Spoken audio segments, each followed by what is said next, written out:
Welcome to Mastering the Art of Real Estate. Mastering the Art of Success. I'm your host, Debbi DiMaggio.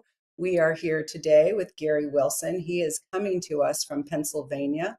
He divides his time between Pennsylvania and Virginia. Welcome, Gary.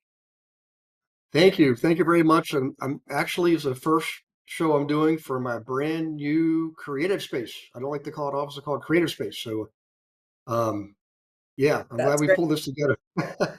You're in So Pennsylvania today?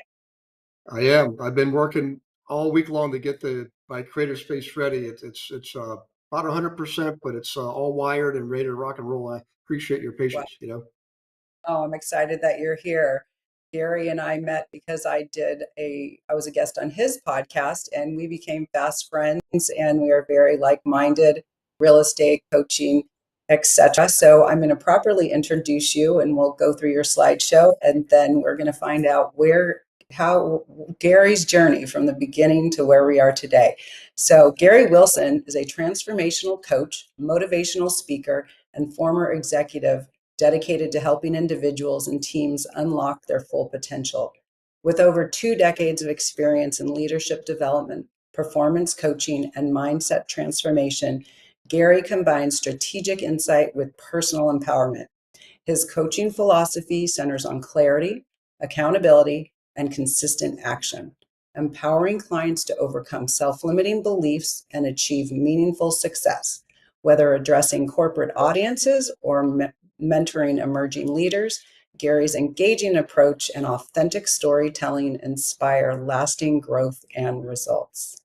Well, there's the young Gary. Look Well, I what's great. appreciate that. It's always funny when you hear somebody talk about you because it's very humbling, and Yes. I'm very grateful to have the opportunity to help others. And you know me, Debbie, I'm an open book. I mean, anything you want to ask, I'm happy to Well, share I'm because very Lord knows I didn't get where I am myself. I definitely had help. Yeah. I'm so grateful you're here today to help the people, our guests who are listening. So, first, before we launch into all your experience, where did you grow up? Where were you raised? What was life like? And did you know back then what you wanted to do or where you ended up in your career? Sure. It's interesting. I'll try to make this as quickly as possible. I was actually born in Germany, right on the Czechoslovakian border, and this was January 5th, 1963. And as you recall, it's 62 is when they built the Eastern Bloc countries built the Berlin Wall and the Iron Curtain. So, short version is, turns out my dad was actually undercover right there on that border. I didn't know that till a few years ago. And I was born in the middle of a blizzard, and they were supposed to take me by ambulance for my mother to Nuremberg for the hospital. It's like, maybe 15-minute drive away from Grafenwöhr where we were. But it was the biggest blizzard of the decade, 15-foot drifts. They had to fly us in a helicopter. And Stars and Stripes magazine was there when I landed, and it's just crazy set of circumstances. My first 2 hours were in a helicopter going up and down, back and forth. The nurse screaming because she was strapped into a bumper seat. My mom was wearing the nurse's coat, strapped into a gurney. The pilots just kept saying, "Just hang on, just work." They couldn't see anything. So my mom kept telling me for years. She passed away last January. She told me every year the story of my birth. And she said, "Your entire life has been like that, like a roller coaster in the middle of a hurricane." And she said, "You smiled the whole time." And like the downhill slopes were the exhilarating, of course, it's moments of sheer terror. but that set the pace for my life. That's I love life, living that way. I love a life of adventure, travel, and I wake up, Debbie. I swear I have caffeine in my blood. I don't know what it is, but I wake up usually 4 in the morning, and I just go till about 10 o'clock at night. And when I sleep, I am asleep for a solid 6 hours, and I just same thing.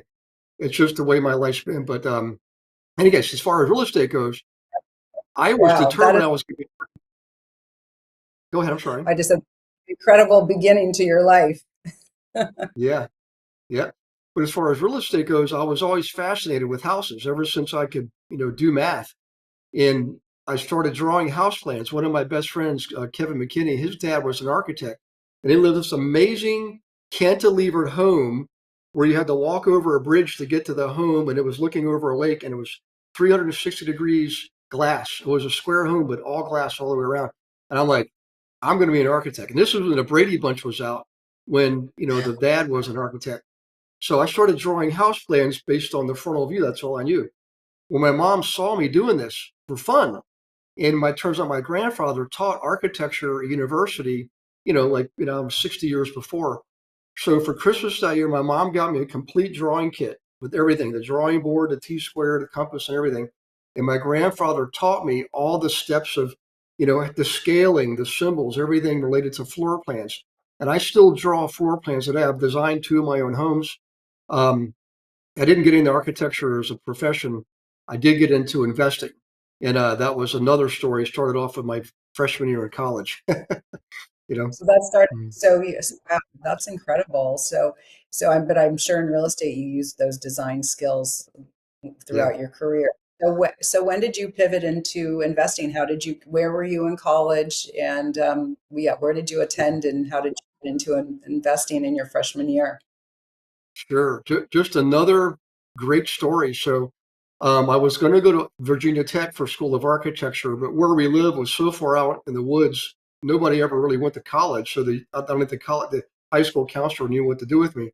He said, well, apply for School of Architecture. It's what you want. You got the grades, you got the SAT. Turns out I didn't. I mean, you had to have like the maximum best of SAT scores.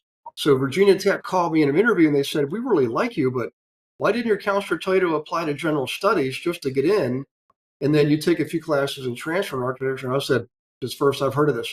So I ended up going to Old Dominion down by the ocean. They call it the School by the Sea, and took computer science. But before I started, Debbie, what's cool is at the orientation, like midsummer, you take the placement exams for English and math and all that.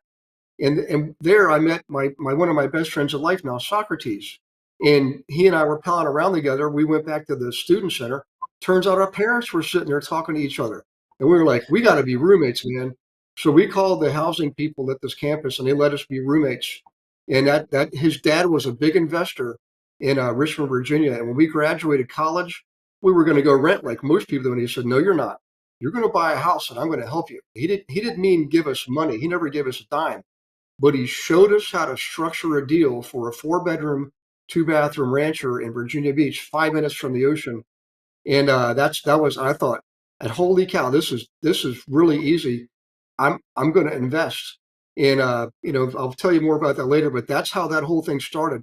And that was Wow. probably one of the biggest, most pivotal moments of my entire life. That one episode right there defined the path of my next 40 years. It'll be 40 years this January. Hard to believe, you know? Wow. So did you rent out the rooms? Did you guys each have a room and rented out the other two rooms?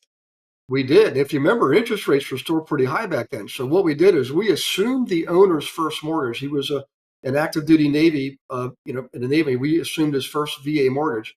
We refinanced his second, and we gave him a third note for the remaining equity, a third mortgage. And then the other 2 bedrooms we rented out to 2 other guys. And Debbie, their combined rent pretty much paid all of our mortgage payments, other than like $50 a piece. And so I was we would call ourselves the original house hackers. We didn't call it house hacking back then. We just called it trying to make ends meet. So but Is incredible. So yeah. then after that, did you go on to do more of this? So here's what happened. I ended up getting married. I met my future wife in Virginia Beach, and she was from Pennsylvania, where I am now. And 2 years later, we got married, and then Sock bought me out because of the laws. His dad said, I think it's better if you'd let Sock buy you out. And I said, sure. So I had a total of 3,000 into the house, pulled out eight on the agreement. We had 8,000. So 3,000 and 8,000 in 2 years. And I had $50 out of pocket every month for my own home. So Susan and I went and bought another brand new home about a mile from the ocean. And then so we started having children. I didn't actually start investing in a large scale way until I was 35 years old. So that would have been like 1997. And I remember thinking, man, I wish I'd have done what Sock's dad told me. Because at the closing table, Debbie, I'm sorry, no, after the closing, we went to Nags Head in North Carolina, where his Sock's dad had a couple beach houses. And he's pounding his chest. And he's saying, if you boys do what I tell you to do, you won't have to work for anybody else when you're 35 years old. Well, I didn't listen. Sock and I, neither one of us did. We bought boats and cars, all kinds of stuff.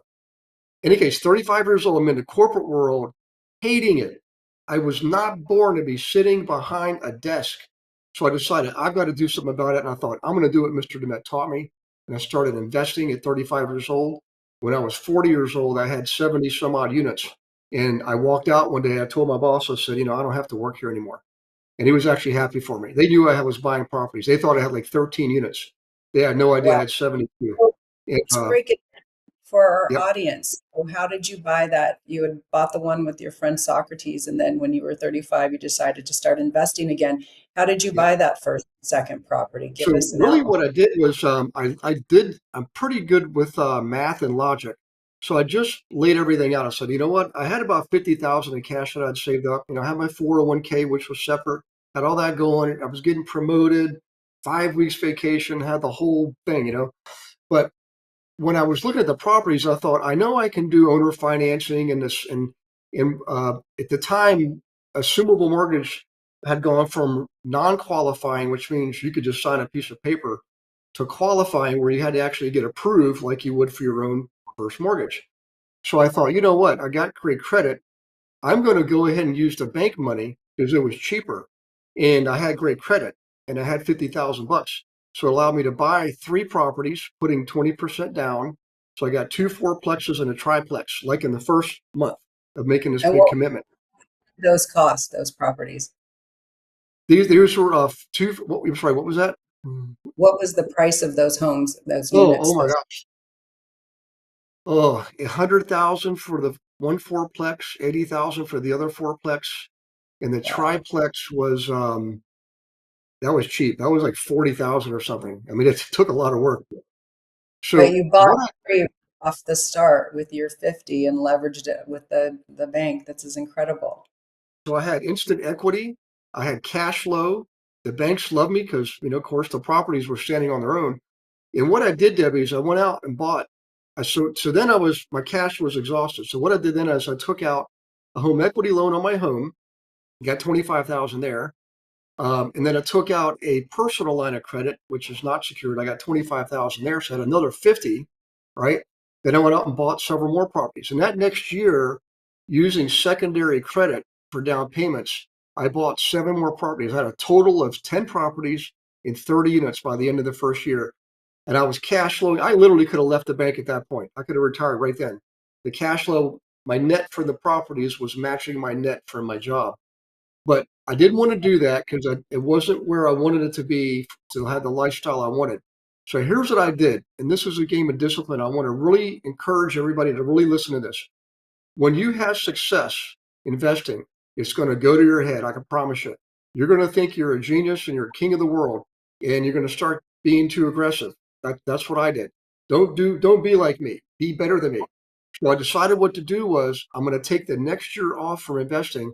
I'm going to fix up all those properties, raise all the rents, and I'm going to pay down those secondary loans, which I did in a year's time. I had all the secondary debt paid down. So I had only primary mortgages, first mortgages, I had more cash flow, and I had better properties, so they were worth more money. And guess what I found?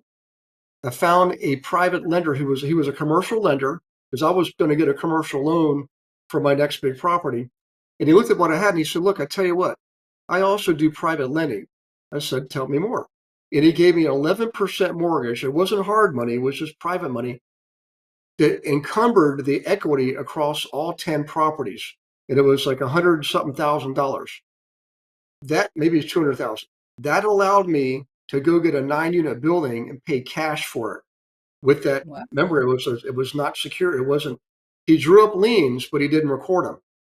He said, if you sneeze wrong, I'm going to record these liens. I said, don't worry. I'd rather die than screw up. So I took that 9 unit, fixed it up, raised all the rents, refinanced it so it had its own first mortgage that allowed me to pay off the it was called a blanket or business loan, business blanket loan against the equity. Paid that off, and he allowed me to keep open the line of credit. But guess what he did for me, Debbie? When I got that 9 unit under its own first mortgage with higher equity and higher rents, guess what he did for me? What did he do? He raised the limit on the line of credit. So I went Oh, out, nice. then I did the next one and the next one. Next thing you know, I mean, I'm sitting on this took a couple of years because I would leverage to the hilt, then I'd fix them up, pay down the leverage, raise the rent, so I'd have ample cash, ample equity, and ample cash flow. So I'm going to give everybody my numbers. These are my numbers, and I suggest you do something similar. The banks always want to know that if you're going to borrow money, that no more than 1/3 of your take-home money, your W-2 income plus your passive income from your investments, um, that your debt is no more than 1/3 of all your income. So I took that to heart. So what I would do is during the year that I was aggressively growing, I would go to 80% leverage. To me, it was very risky. Other people go 90, 100%. I'm too conservative. So I went to 80%. But by the end of the year, the next year, I'd build the equity, right? Build up the cash flow. So my leverage then was back down to 1/3, 2/3. 1/3 equity, 2/3 debt. That on the balance sheet, that would be the asset liability side, right? And then the cash flow, I always want to make sure my mortgage payments were no more than 1/3 of my cash flow, right? So I had, 1/3 equity, and I had 1/3 of my cash flow was devoted to debt. So I had 2/3 of my cash flow available for, utilities, repairs, vacancies, and of course, cash flow. When I got to that point, here's the other part. So remember this: 1/3, 2/3, right? On 1/3 equity, 2/3 debt, and on the cash flow, 2/3 debt and 1/3 cash flow. Then when I retired, my requirement was I needed to have enough cash flow coming in to more than exceed my bank income, plus pay for vacations and pay for my lifestyle, which is what I did. And I wanted to have enough cash capital available to be able to do 4 projects. A project being either I'm buying something, I'm remodeling it, I'm marketing it to sell, or I'm refinancing, right? So I did basically the Burr method: buy, remodel, rent, refinance.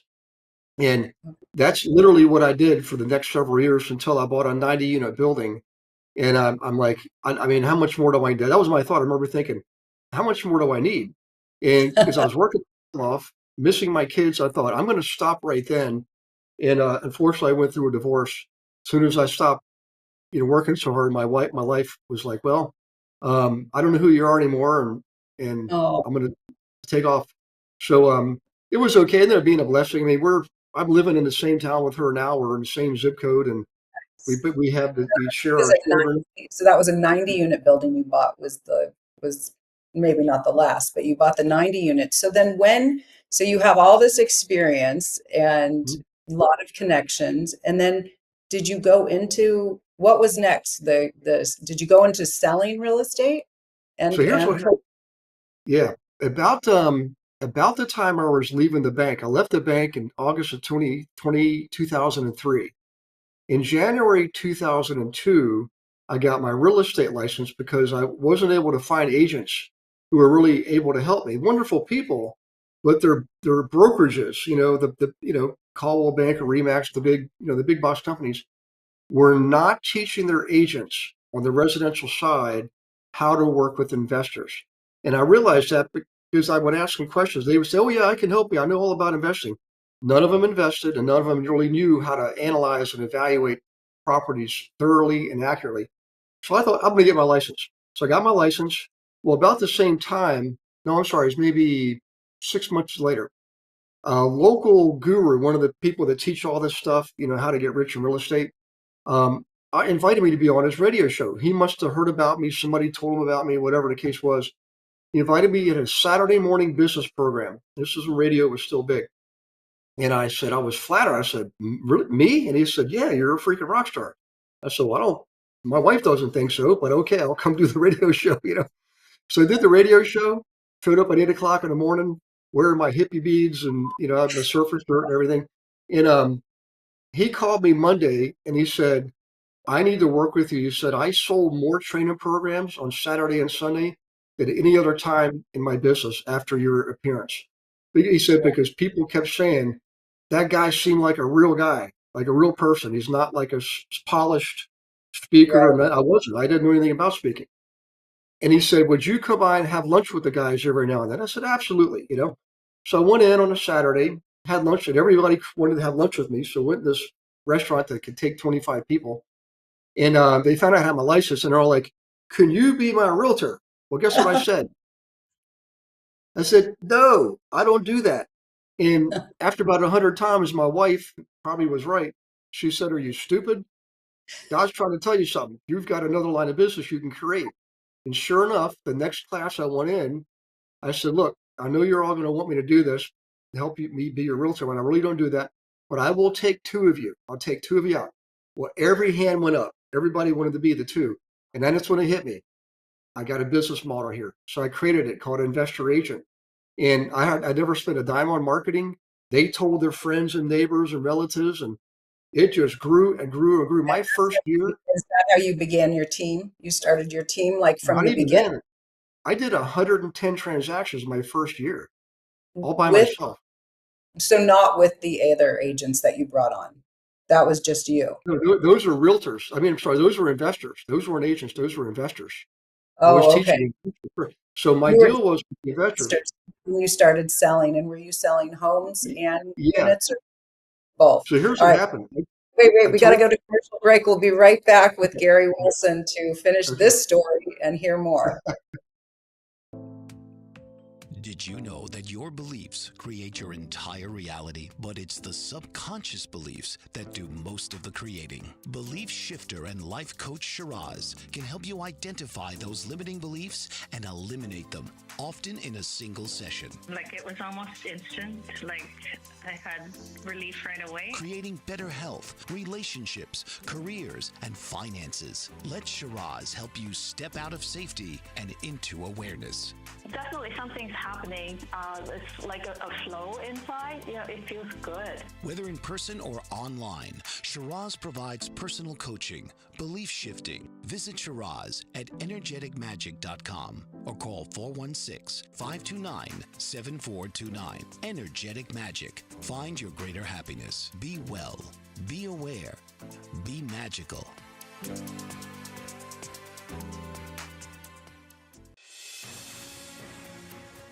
Mike Zorek, a three-time California state champion in Greco-Roman wrestling at 114 pounds. Mike, blind since birth, was born in Hartford, Connecticut. He was a six-time national placer, including 2 seconds, 2/3, and 2/4. He also won the Veterans Folk-Style Wrestling twice at 152 pounds. In all these tournaments, he was the only blind competitor.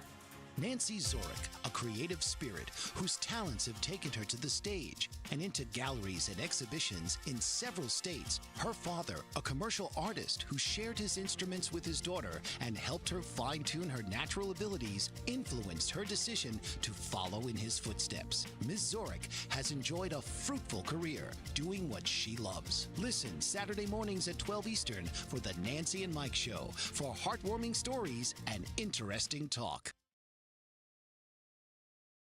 Welcome back to Mastering the Art of Success. I'm your host, Debbi DiMaggio. We are here with Gary Wilson. We're right in the middle of a story. So Gary started out just buying property. Well, started out working in a bank and then started investing in property as the father of his roommate Socrates inspired him to do.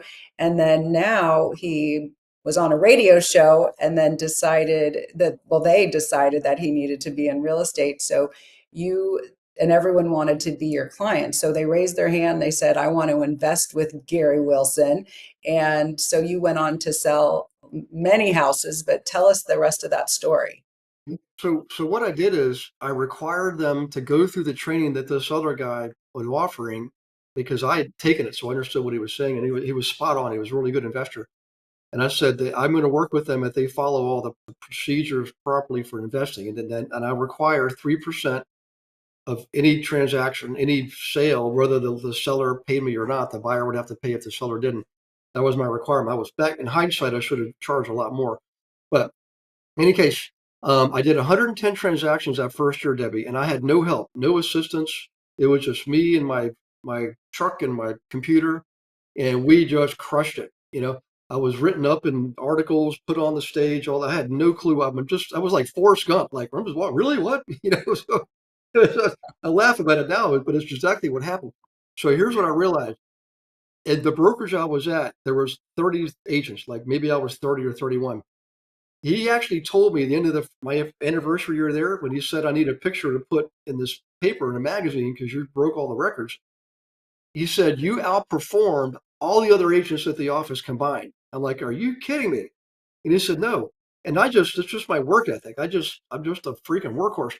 So I realized I should start my own brokerage, which is what I did. So I took everything I knew, put it in the educational format, started a brokerage called Winworthy Advisors. And I launched it. This is funny too. January 2008, right when the recession was just kicking in full steam. In Remax, everybody was losing agents left and right. I grew sixfold in those first 3 years of the recession. They're all trying to buy me. Caldwell Banker, Remax, KW, you name it. I kept saying, no, no, no, no, no. I finally struck a deal and I got a multiple of 3, which I found out later is incredible because you usually get a multiple of 1 or 1.5 max. And I still get paid on some what I call residuals on that. All these years later, it's been 13 years, and I still get Because paid on residuals on that. these are agents under you or who are on your Yeah, team, part of you. correct. I So did. I built a team of 111 agents there in 3 states. So the agreement is they give me a multiple of 3 as long as I teach their agents how to do what I did. And I'm like, sure, because I found out I really like teaching. I get a kick out of helping people go from point A to point B. And today, Debbie, I'm come back here to Pittsburgh. I'm running into these guys out at the club and in the golf course. And I'm like, hey, what are you doing? And they're like, hey, man, we retired. What are you doing? You're only 40 years old. He said, but so are you. We did what you told us and we're retired. Not even working. They're like, I can't help it. I have to work. If I didn't work, anybody around me I'd be driving them crazy. So, but in any case, I we're all created.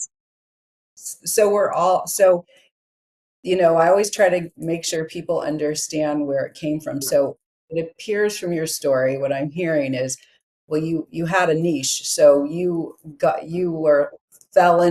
forced gumped into this to meet the guy the coach who interviewed you, and then he had a ton of people, so you automatically had a huge group of people to sell Oh, to, yeah. and And money so people too. went on Yeah. to teach the other agents who didn't have this whole Yeah. playground of people to client, a whole client base just at their fingertips. How did you teach them to replicate? Yeah. Because that's replicatable. Is that the right word? Yeah. um, they don't have the base that you had from this guy introducing you. Yeah. Yeah, that definitely gave me a good start. But so what I did is I created training content and I paid for people to help me create that. So all the agents that joined me, I required them to take my training on working with investors, which meant they had to learn how to invest themselves. I didn't make them invest because you can't actually do that, but I wanted to put them in a position to invest. So I did that. I never had to advertise for agents. I never recruited. I never cold called. They were coming to me. All 50 of those first 50 agents, every one of them came to me. Now I'll give everybody, all the agents that are listening right now, this is really important. I know the pandemic put a lot of us in our homes behind a computer screen on Zoom. I'm one of them. But I'm telling you, this is a relationship business. I don't care what happens with AI. AI is running my life right now. I'm using AI to do tasks that I used to pay people to do. That's how big I am to AI. But it's still a relationship business. So you've got to join clubs.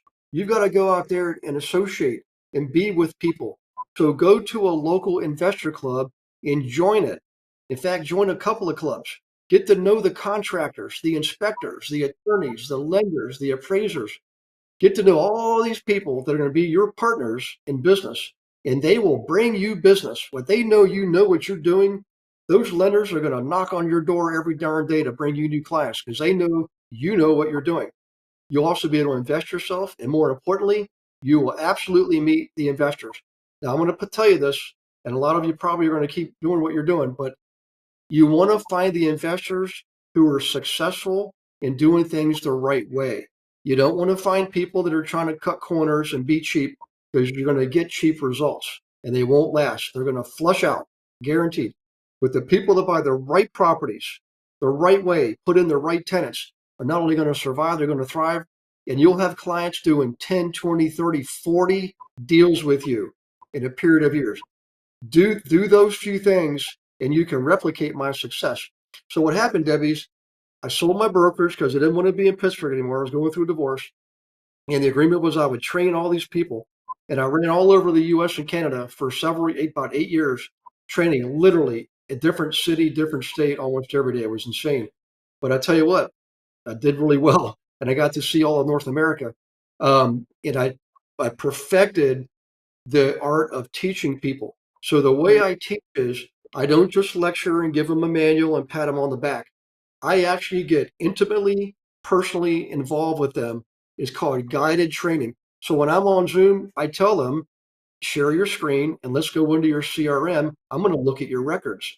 And we find the records, contact records for people who are actually engaging with them. Some agents don't even know that clients are engaging with them. They're leaving messages on Facebook and texting, and they're clueless. It's sitting in their CRM. They don't even know it. So I say, this is a 5-star, this is a 3-star, this is a 1-star. And I tell them, we're going to call the 1-star, the 5 stars right now. Call the 5 stars. Let's do it. And lo and behold, they get business. That's the kind of training I do. It's like military style. I'm not going to tell you go to the front and shoot. I'm going to go with you to the front and shoot. And that's how these guys are successful. You have to pick up the phone right there and make calls. Absolutely. And I don't fool around. I'm telling you, my time is precious. And I tell people don't do the work. You know what I tell them? I say, look, I've got kids and I have a lot of friends all over. I do a lot of fun things. If you're going to take me away from my family and my friends, it's going to cost you money. And if you're not going to make these calls, let's move on. And maybe there's something else you should do. And I thought I say it politely. I love these people. Believe me, they become family too. But I just have low tolerance for people who are not performers. You've got to actually swing the bat. Good Lord. If every agent out there listening right now would call 5 people a day in their sphere, and that's minimal. They should be calling more like 20 a day, just not to sell something, just to say, hey, I just want to see how the house is going you bought last year. You know what? I remember you flipped that one in Carlsbad 2 years ago. I know it was a big deal, but tell me, what was the end result? So I'll have these conversations with them, and lo and behold, it creates front of mind presence. And so when they meet somebody at church or work or school who's got to move, they'll say, you got to call Gary Wilson's guys. He's got agents all over the country. And we do. We're in 38 states now.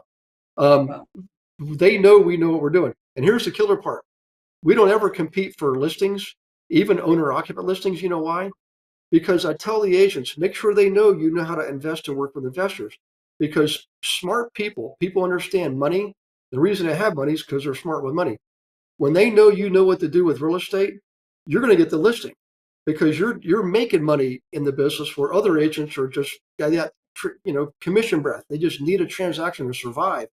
Where these guys are helping people invest in real estate. Who would you work with if you were not an agent? You probably work with the person that helps people become millionaires. No, absolutely. So what I'm hearing, because I work with a lot of new agents who come into our office and agents who've been in the office for a while and aren't finding success.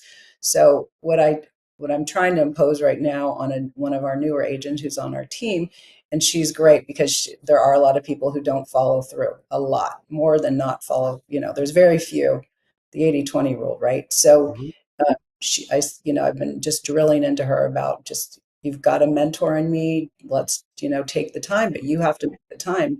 Let's put it on the calendar and let's do the work. And I said, right now, from another podcast, I interviewed someone when this other woman started. She was new and she knew one person in Chicago.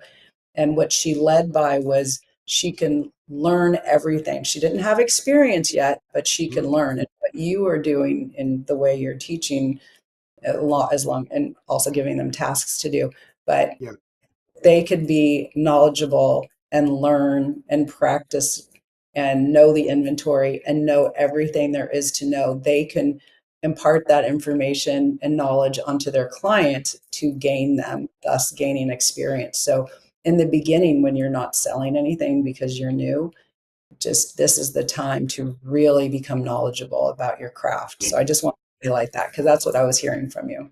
Yeah. Well, our formula, or my formula that I communicate with everybody is it's success is a result of three-part mathematical formula. Part one is you have to have the right education.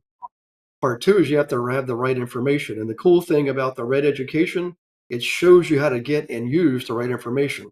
And part three is you got to take the right action. When you have the right education, right information, right action, you are going to get the right results. I'm not saying the tree's not going to fall in your house and cause headaches. That's stuff's going to happen.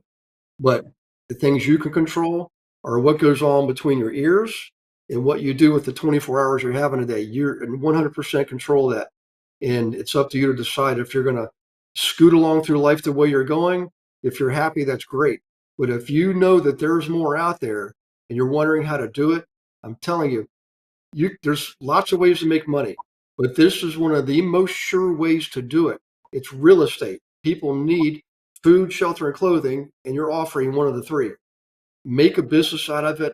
I mean, get organized, get structured, be intentional. And if you don't have the passion in your heart, please, Lord, do yourself a favor. Find something else, because we got one shot at this thing called life.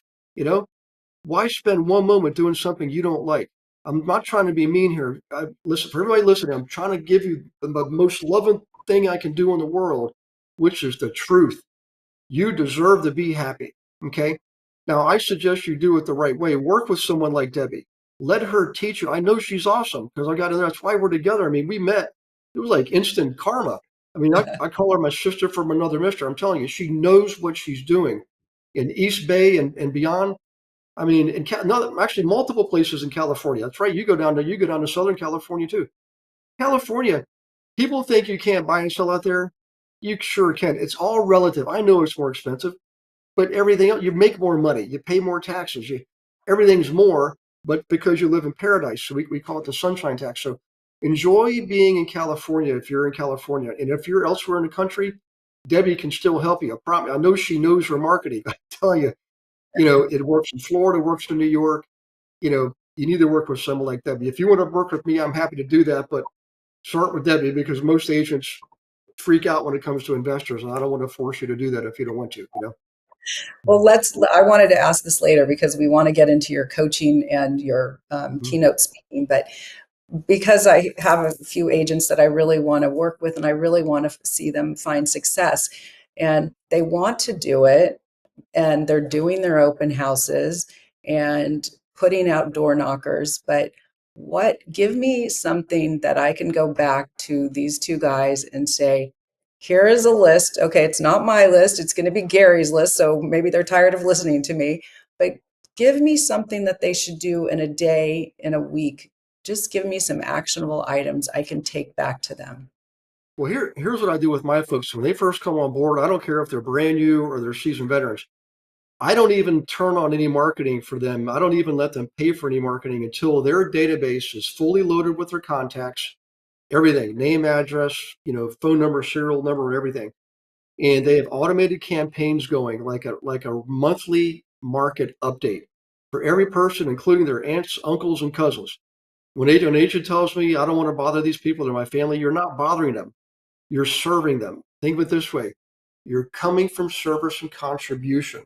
Who else do you want them working with to sell their house? A stranger or someone like you who loves them, is going to take care of them?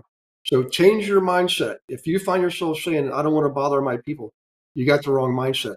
Love on them, serve them, treat them like gold because they are. And then they'll tell all their friends and neighbors. But in any case, you've got to categorize your people into three categories. Level one, the people you know and love the most, and vice versa. Level two, your acquaintances, maybe your kids play soccer together, right? Just talk in the grocery store, but that's about it. Number three is everybody else. The number ones you should be calling every 90 days at a minimum. Spread it out through the 90 days. So you're not doing all in one day. Spread it out through the 90 days. The number two people should be calling a minimum every 180 days, right? Spread it out over the 180. Everybody else, you should be calling at least once a year. I can tell you this, if you look at a centrifugal circle of your clients and a centrifugal circle of your marketing, the innermost circle on clients is number one. Innermost circle number one on marketing is direct communication, in person or over the phone. Texting is direct, but it's not personal. It has to be direct and personal every 90 days. Okay. And I promise you, you'll start converting about 10% of your database on an annual basis. And that is a conservative fact. Okay. So now when they got that down, Debbie, one of the next things I do, if they're brand spanking new, I have them volunteer to do open houses for listing agents who are veterans and just don't want to go to open house on a Sunday this week. They want to go to the football game or something. Do the open houses, learn how to work with the buyers. I know you want listings, we all do, but go to open houses, get some buyers, get some transactions on your table. I tell you, I have an agent still does this today after 14 years, and she does about 2 transactions a month doing open houses for other agents in the office. Isn't that amazing? So now there's other things we can do, but they're more involved. But those 2 things right there. Oh, the third thing, join associations. Join a kayakers club, a bikers club, whatever you enjoy to love yourself, to do yourself personally. Like I'm all over the map, skiing, golfing. If there's a toy I can play with outdoors, I'm going to do it. So find something that you're passionate about, join a club that's for it, and then just make sure in conversation everybody knows what you do. You don't push them. Don't say, hey, can you give me a referral? Just say, hey, let's go kayaking. You're going to ask them how their business. They're going to ask you how's yours. Just do that. You'll get business that way. That's that third thing that is really important. Plus, you'll have fun. You know. Right. I agree. I always say that do something, whatever it is, do it authentically, whatever it is you love. Whether it's tennis or golf or whatever it is, just do that because you'll meet the people that are like-minded and you'll just automatically connect and bond over your mutual admiration for whatever it is you're doing. I wish I golfed because I think that's a really great place, but I have no desire to golf. I think it'd be fun. I don't golf to compete. I do it because it's fun. I enjoy it. You know what else I'm taking up? I can't Archery. move. My husband plays, but I can't move that slow. Yeah. This is really great. Thank you so much. Okay, so what inspired your journey from executive transformational coach, which you clearly are, and speaker? So how did you journey from real estate and then into these coach and a Sure. keynote So, speaker? so I started teaching in person, live classrooms all over the U.S. and Canada. And gradually people started reaching out to me and said, hey, would you come give a talk at our conference coming up? Like Equity Trust, they do the you can buy properties inside of an IRA. I would say sure. And other things. I spoke at NASDAQ, I spoke at Harvard. It just kept building. So I started saying yes. I wasn't a polished speaker. I'm still not today. I had some training with speaking, but what happens is my brain goes 10 times faster than my mouth. So you what you get is what you see is what you get. But they would pay me. And what I realized is people would come up to me every single time and say, look, that few $100s they charge me to come here and hear you talk, that's nothing. What do you charge to coach me? And at first I thought, well, I don't even know what you're talking about. I don't coach. And again, my wife was like, you better start thinking about coaching. So I did. And first people would pay me like $1,000 a month. And then I realized that wasn't enough skin in the game. So instead of going to 25, which I eventually did, I said, you know what? You got to pay me up front, but it's going to be 10,000 instead of 12. Because when I did that, they would come to work every day and show up. They'd come to class, they'd do the assignments. And sure enough, my success rate went through the roof, actually. Other people that were doing the same thing said their success rate was like 0.3%. I'm like, what? A third of a percent? They said, yeah, that's sadly what it is. I'm like, that's ridiculous. So what I did, Debbie, I got tired of traveling around doing that, doing 3-day events because it'll burn you out, man. I'm telling you, it's hard on the human body too. You can't only eat but so much restaurant food.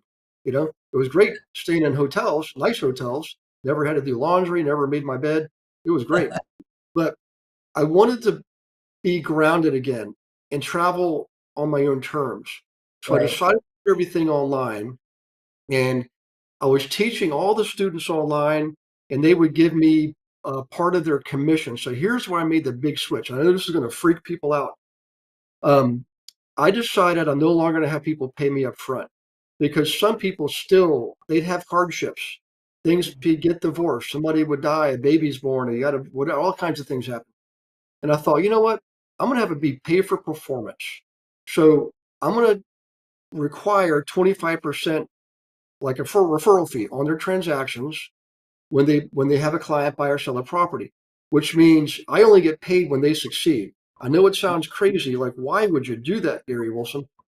I'm taking the risk that relieves them of that pressure and getting commission breath. I got to get a commission and take it anything. I want them to focus on the right areas with the right clients. I'm just going to tell you, you work with a client who's good with their money, you're going to be successful. But if you work with clients who are not good with money, you're going to have some hard transactions. I'm not saying you won't be successful, but there's nothing worse than people that can't get financing and you can't do anything about it. Now there's programs, and I'm not saying there's programs for them, but that's long term. What I'm talking about is if they want transactions now, they need to identify who are the people that have good credit scores and have money. Well, we know how to do that today, you know. So I bought this system. Everybody gets access to it on my team. And I pay for it. They don't pay for any of my stuff out of pocket. 100%. Gary Wilson either built it or bought it, and they get it for free. They just have to pay me when they earn commissions, a referral fee up to a certain amount, by the way. And that I at first I made less money, but I was building some really neat relationships. Now that model's been 5 years, and wherever I go, I've got people always saying, "Just stay at my house." I'm like, okay. No. I don't have to pay for a hotel, but the thing is, I don't like staying in a hotel. Debbie, I stayed in so many hotels. I had 2 million points with Marriott. I mean, now I would go in and would treat me like a king. Hey, we're going to upgrade you to the presidential suite. And the first thing I knew, but So I miss being at home. I love being in Airbnb. yeah. I want to be at home with home cooked meals. I don't want to eat at restaurants, you know? So Gary, we only have a few seconds, but I just want you to offer your Wednesday night workshop that you offer and invite people to come join your team and just share that with Oh, us. sure. It's actually, it's Monday night. It's called Monday Night Live, and it's 7 p.m. Eastern every Monday. So it's going to be 4 p.m. Pacific and 1 p.m. if you're out in Hawaii. So can we give them the link on the show notes or anything like that, Debbie? Or Yeah, but you okay, can say it and I'll add it. Oh, yeah. yes, I'll add. I actually don't even know what the link is because it's so long. It's a computer link, but it's free, guys. All we do is teach. We don't sell anything. We don't recruit anybody. It's a straight up education on in real estate. It's not all investing. 2/3 of my team's transactions are not even investor transactions, you know. But come to class. It's the best place to start. Also go to globalinvestoragent.com. You can see the agents. You can see the people that work with me in coaching. You can get some free information. Listen to the podcast. Get some free books. Get everything you can for free. I give a lot of stuff away for free. Get all you can get. Because if you work with me, I want it to be because you know it's the right thing for you. Not because I said it, but because you know it, because you did your research. You read a book. I've got 8 books out there. Take your pick. You know, read Global Investor Agent. That's the best-selling book. It's the latest one. And it's, you know, people, I get calls today, even though it came out 3 years ago on that book, you know. Well, we will put all those links in the show notes. And thank you so much, Gary Wilson. This was incredible. The hour just flew by, and you have just such incredible advice. And I'm going to try to get some of my agents to join your Monday Night Live. And thank you for having me on your show to present a few times. I would love to come back and do some more trainings. And well, congrats on your new home. And I wish you, thank you, Gary, so much. Thank you, Debbie. God bless you and all your listeners. And everybody have a great day. Carpe diem. Absolutely. Tune in each week for another episode of Mastering the Art of Success with host Debbi DiMaggio. Thursdays, 2 p.m. Eastern. Real stories, real strategies, real success.